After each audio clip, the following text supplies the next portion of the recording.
L'écriture, les mots doux, les post-it collés sur le frigo ou encore les textos. On est bien loin du temps de la Mésopotamie où l'on devait tailler des symboles dans la pierre.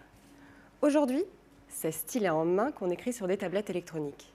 Eh bien, figurez-vous que ces outils d'écriture qui peuvent paraître un peu gadgets apportent en réalité des détails que l'on n'aurait pas pu avoir sur papier ou dans la pierre. Laissez-moi vous expliquer. Je suis orthophoniste et tout ce qui se rapporte au langage et à la communication me parle.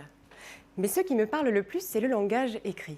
Alors non pas la graphie même comme l'orthographe, mais plutôt les différents paramètres d'écriture dans le diagnostic d'une pathologie neurodégénérative qui est l'aphasie progressive primaire.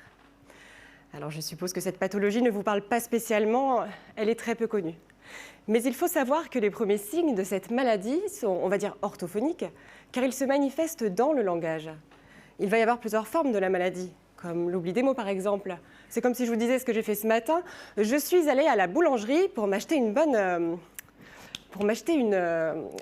voilà, ça peut se manifester comme ça. Ou encore par la perte du sens des mots. Je vais dans cette même boulangerie pour m'acheter une bonne baguette, mais je rentre avec tout autre chose parce qu'en réalité, j'ai perdu le concept même du mot baguette. Alors ça ne mange pas de pain. La maladie se manifeste dans le langage oral, que l'on va d'ailleurs évaluer. Mais il est important de souligner que son diagnostic est aujourd'hui encore très difficile à poser. La maladie peut débuter aux alentours de 50 ans, mais elle n'est en général diagnostiquée qu'aux alentours de 70 ans. Et c'est là que l'écriture sur tablette électronique peut apporter de la finesse, notamment dans la pose du diagnostic. Elle n'a d'ailleurs jusqu'alors jamais été explorée dans cette pathologie. Que ce soit le langage oral ou écrit, ce sont les mêmes aires cérébrales qui vont être mobilisées. Chez une personne ayant une aphasie progressive primaire, l'écriture va générer une telle surcharge cognitive qu'elle n'aura plus assez de ressources pour les aspects moteurs. L'hypothèse de ma thèse, et ce que je constate dans ma pratique clinique auprès de mes patients, est qu'en cas d'aphasie progressive primaire et ce, dès son stade précoce, la pression d'écriture, donc la force d'appui du stylet sur la tablette, va être diminuée. Ces paramètres écrits sont donc en réalité parlants, et l'analyse graphique a alors tout à fait sa place dans le diagnostic précoce de l'aphasie progressive primaire.